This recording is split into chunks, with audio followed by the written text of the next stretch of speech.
Hello students, welcome back to my channel.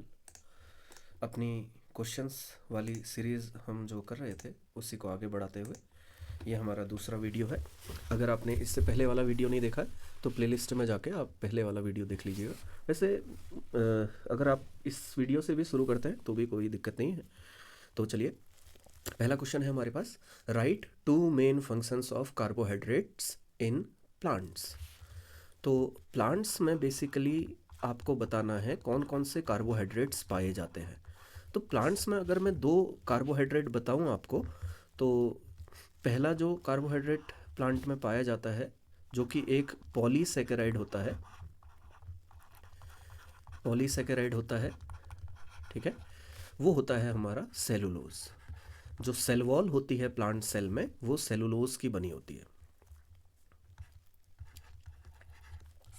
देखिए, जो plant cell है और जो एनिमल सेल है इसमें एक बेसिक डिफरेंस यही होता है कि जो प्लांट सेल होती है उसमें प्लाज्मा मेम्ब्रेन के आउटर पोर्शन में एक सेल वॉल भी पाई जाती है। ये जो सेल वॉल होती है ये बनी होती है सेलुलोज की।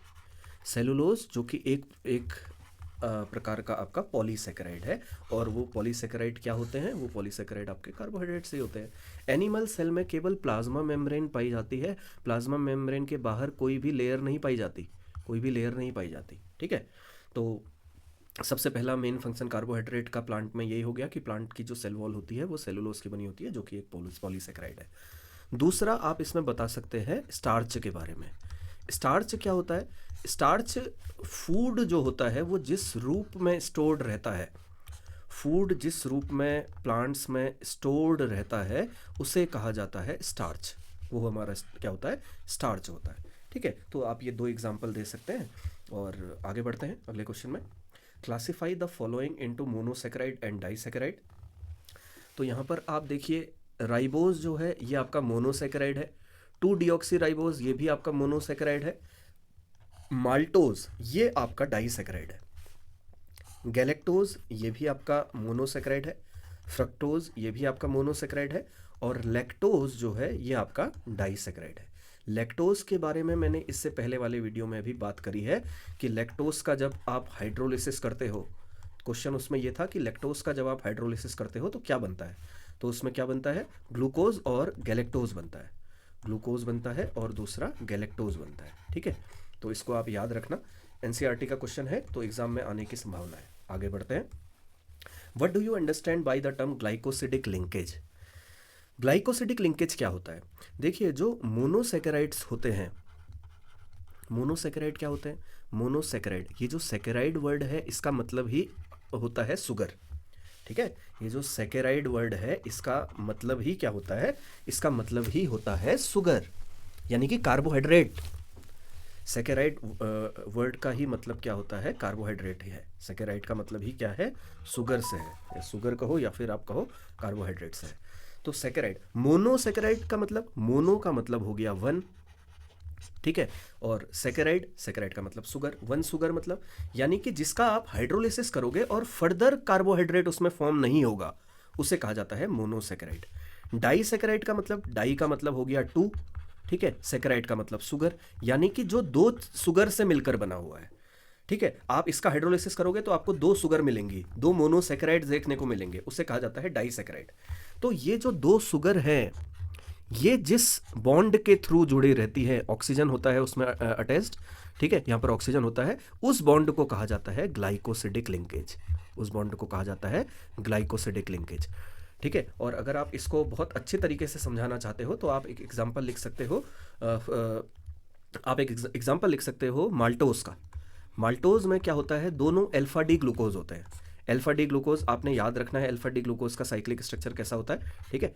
अल्फा डी ग्लूकोज यहाँ पर आप देख लेंगे जो भी इसका साइक्लिक स्ट्रक्चर होता है, यहाँ पर पे ऑक्सीजन, और इस ऑक्सीजन से ही यहाँ पर पे क्या होगा अगला, ये यहाँ पर ऑक्सीजन रहेगा, ठीक है। ये इस प्रकार से आप बना सकते हो माल्टोज। तो what is the meaning of glycosidic linkage? Glycosidic linkage का मतलब होता है ऐसा बॉन्ड या फिर ऐसा लिंकेज जिसके द्वारा मोनोसेकेराइड्स, या फिर हम कहें जो शुगर के जो मॉलिक्यूल्स हैं वो आपस में जुड़े रहते हैं, ठीक है, मोनोसेक्राइड्स के जो मॉलिक्यूल्स हैं वो आपस में जुड़े रहते हैं, उसको कहा जाता है ग्लाइकोसिडिक लिंकेज। आगे बढ़ते हैं अगले क्वेश्चन की ओर। अगला क्वेश्चन है हमारे पास, what is glycogen, how is it different from starch. ठीक है, यहाँ पर ये ग्लाइकोसिडिक लिंकेज के बारे में बता दिया है, इसको हम काट लेते हैं यहाँ पर, ठीक है, ये इसका आंसर नहीं है, ये इससे पहले वाले क्वेश्चन का आंसर है। तो ग्लाइकोजन जो होता है, ग्लाइकोजन को हम एक और नाम से जानते हैं, ग्लाइकोजन को हम कहते हैं एनिमल स्टार्च। एनिमल स्टार्च इसे कहा जाता है।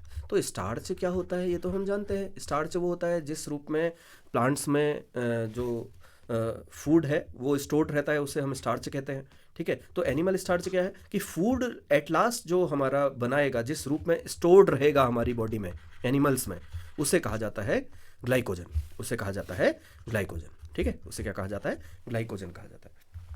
तो ग्लाइकोजन जो होता है वो स्ट्रेट चेन आपका पॉलीमर होता है, स्ट्रेट चेन पॉलीमर होता है। वहीं अगर हम बात करते हैं स्टार्च की, तो स्टार्च के बारे में मैं आपको यहाँ पर डिटेल में बता देता हूँ।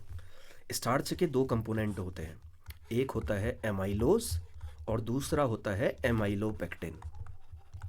एक एमाइलोज होता है, एक होता है एमाइलोपेक्टिन, एमाइलोज और एमाइलोपेक्टिन। एमाइलोज जो होता है ये लगभग 15 to 20% बनाता है स्टार्च का, और लगभग 80% एमाइलोपेक्टिन होता है। एमाइलोपेक्टिन वाटर में सॉल्युबल नहीं होता, वाटर इनसॉल्युबल होता है, जबकि एमाइलोज जो होता है वो वाटर सॉल्युबल होता है, ये वाटर सॉल्युबल पार्ट होता है, इतना आपने याद रखना है, ठीक है। एमाइलोपेक्टिन जो होता है ये ब्रांच्ड चेन होती है, ब्रांच्ड स्ट्रक्चर होता है, ठीक है। इसमें ग्लाइकोसिडिक लिंकेज तो दोनों में होगा, एमाइलोज में भी होगा, एमाइलोपेक्टिन में भी होगा, लेकिन एमाइलोपेक्टिन में जो होगा वो ब्रांच्ड होगी, मतलब अगर एक चेन ऐसे जा रही है, सीधे सीधे ग्लाइकोसिडिक बॉन्ड बनते हुए जाता जा रहा है, तो कहीं पर पे यहाँ पर ऐसे बॉन्ड भी बने होंगे, यहाँ पर इस प्रकार से आपका क्या होगा, ब्रांच भी बनी होगी, तो उसे कहा जाता है एमाइलोपेक्टिन। तो स्टार्च आप यहाँ पर बता सकते हो, ग्लाइकोजन को एनिमल स्टार्च कहा जाता है और स्टार्च इस प्रकार से होता है करके आप बता सकते हो डिफरेंस, ठीक है। आगे बढ़ते हैं, what are the hydrolysis product of. तो यहाँ पर सुक्रोज का हाइड्रोलिसिस अगर आप करते हो, सुक्रोज का फॉर्मूला होता है C12H22O11, ये फॉर्मूला होता है किसका, सुक्रोज का, जिसे हम केन शुगर भी कहते हैं। तो इसका अगर आप हाइड्रोलिसिस करते हो, यानी कि H2OH+ आप इसमें मिला देते हो, तो आपको दो चीज़ें मिलती हैं। क्या मिलती हैं, एक तो आपको मिलता है ग्लूकोज, फॉर्मूला दोनों का सेम होता है, C6H12O6 ही फॉर्मूला होता है, और दूसरा भी C6H12O6 होता है। एक होता है ग्लूकोज और दूसरा होता है फ्रक्टोज, दूसरा होता है फ्रक्टोज, ठीक है, ग्लूकोज और फ्रक्टोज मिलते हैं। लैक्टोज, इसके बारे में हम पिछले वीडियो में भी बात कर चुके हैं। लैक्टोज जो है, ये क्वेश्चन एग्जाम में आ सकता है कि लैक्टोज का हाइड्रोलिसिस करने पर क्या मिलेगा।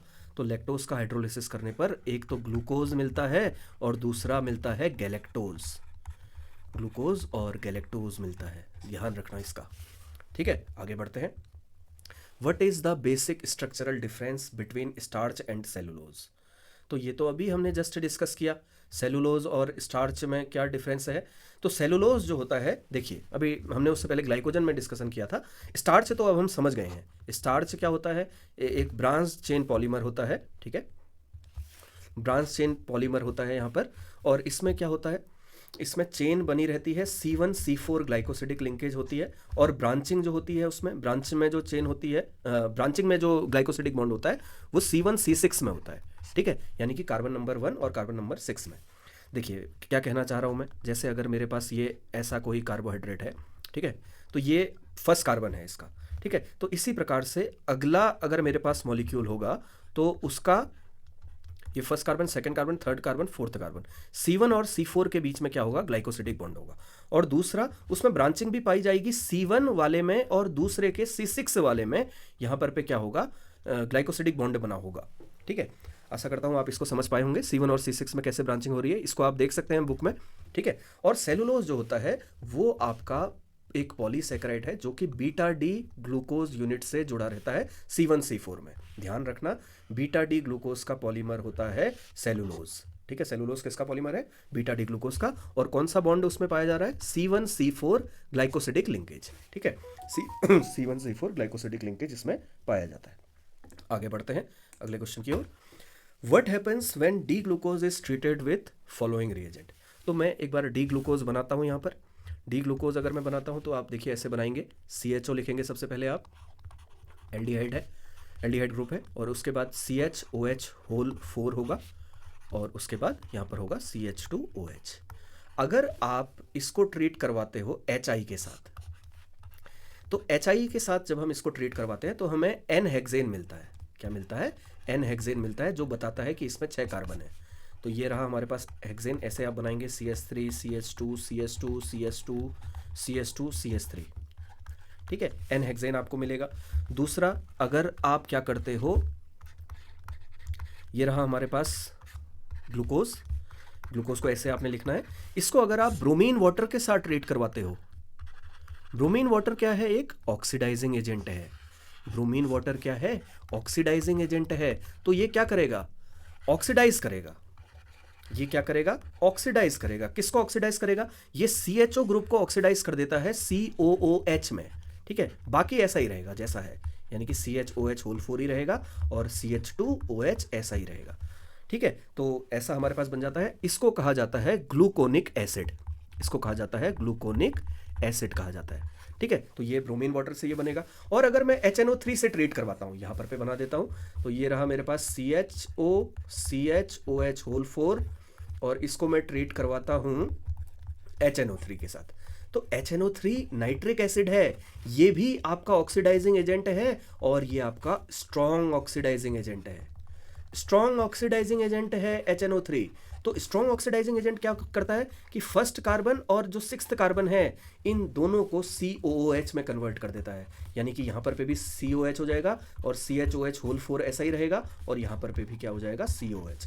इसे कहा जाता है सैकेरिक एसिड। तो सैकेरिक एसिड में कन्वर्ट कर देता है HNO3, ठीक है। तो इसको ध्यान रखेंगे, ये क्वेश्चन इंपॉर्टेंट है, एग्जाम में आ सकते हैं, NCERT के ही क्वेश्चन है। आगे बढ़ते हैं। Numerator the reaction of D glucose which can not be explained by its open chain structure.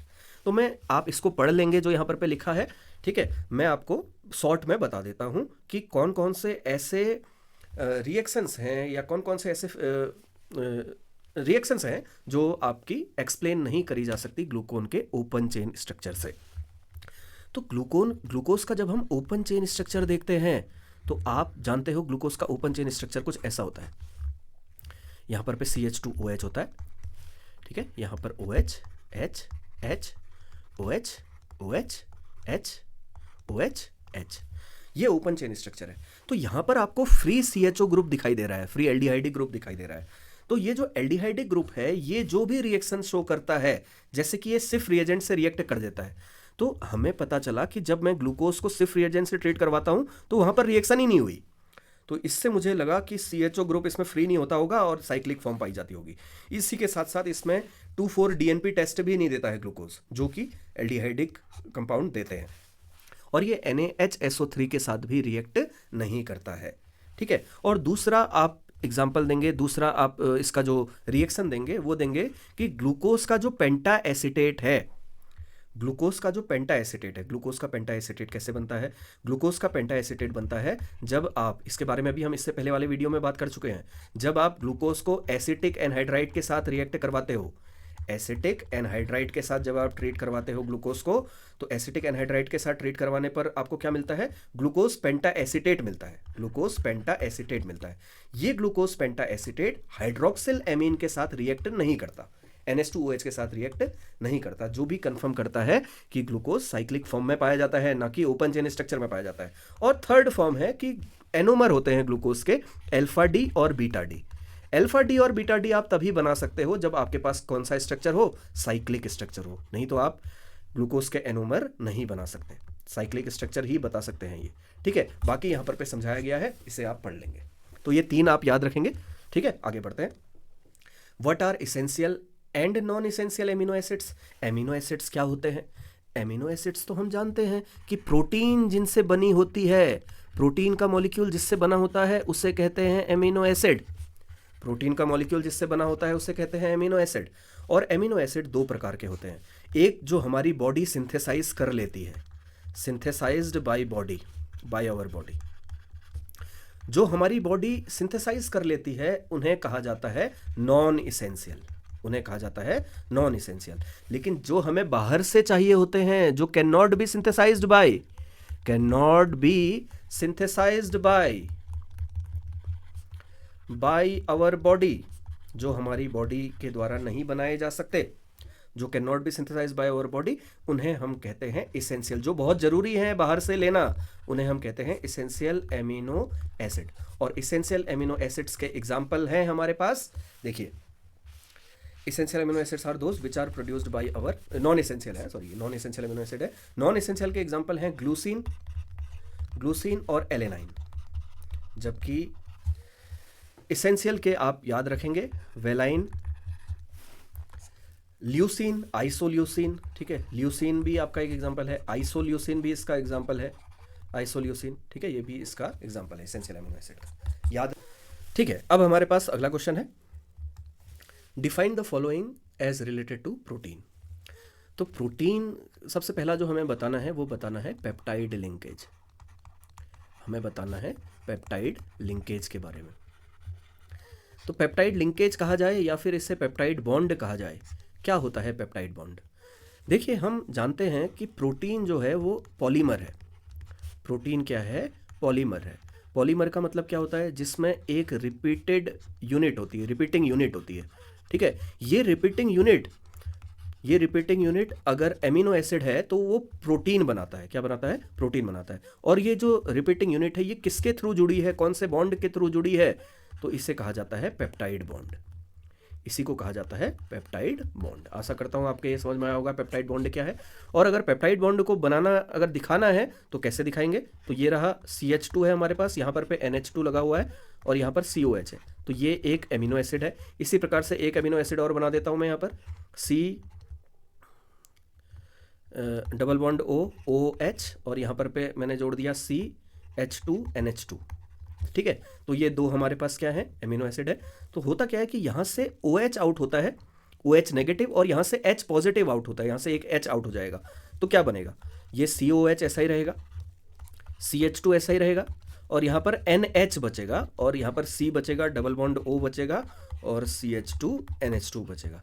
तो ये जो बॉन्ड है NHCO या CONH वाला बॉन्ड, ये बॉन्ड कहलाता है पेप्टाइड बॉन्ड, ये बॉन्ड कहलाता है पेप्टाइड बॉन्ड, ठीक है। इसके बाद अगला देखते हैं प्राइमरी स्ट्रक्चर। प्राइमरी स्ट्रक्चर यही होता है जो मैंने यहाँ पर पे बनाया, ये प्राइमरी स्ट्रक्चर ही है प्रोटीन का। इसमें क्या होगा कि एक स्ट्रेट चेन होगी, स्ट्रेट चेन होगी मतलब यहाँ पर बहुत सारे एमिनो एसिड्स होंगे जो कि पेप्टाइड बॉन्ड के थ्रू जुड़े होंगे। यहाँ पर कॉइलिंग नहीं होगी। कॉइलिंग जब हो जाती है, एक बार कॉइलिंग जब हो जाती है तो हमारे पास 2 डिग्री स्ट्रक्चर बनता है, और अगर बहुत ज़्यादा कॉइलिंग हो जाए, 3 बार कॉइलिंग हो जाए, तो उससे हम कहते हैं 3 डिग्री स्ट्रक्चर। तो प्राइमरी स्ट्रक्चर वो है जहाँ पर हमारे पास स्ट्रेट पॉलीपेप्टाइड की चेन पाई जा रही है और कॉइलिंग उसमें नहीं है। डीनेचुरेशन का मतलब क्या होता है? अब देखिए डीनेचुरेशन के बारे में भी हम बात कर चुके हैं इससे पहले वाले वीडियो में। एग जो है, अगर आप एग को क्या करते हो? बॉईल करते हो, आप एग को टेम्परेचर देते हो, तो उसमें 2 प्रोसेस होती है। उसमें जो प्रोटीन होती है, वो जो प्रोटीन है उसमें 2 चीज़ें हो जाती है। एक हो जाता है उसका डीनेचुरेशन और दूसरा हो जाता है कोएगुलेशन, ठीक है, जमना, कोएगुलेशन। ये 2 प्रकार की प्रोसेस होती है। तो होता क्या है कि जो प्रोटीन का सेकेंडरी स्ट्रक्चर है उसमें हाइड्रोजन बॉन्ड बने होते हैं।